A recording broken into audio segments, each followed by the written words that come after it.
చాలా మందికి మిస్‌క్యారేజెస్ ఎందుకు జరుగుతాయి అనేసి డౌట్స్ చాలా ఉంటాయి. కొన్ని డౌట్స్ ఇవాళ మనం క్లియర్ చేసుకుందాము.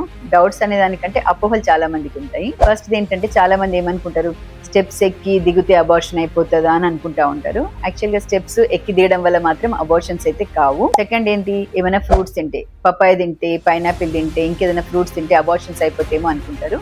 యాక్చువల్‌గా మనకు న్యాచురల్ దొరికే ఏ ఫ్రూట్స్ వల్ల కూడా అబార్షన్స్ ఏమీ జరగవు.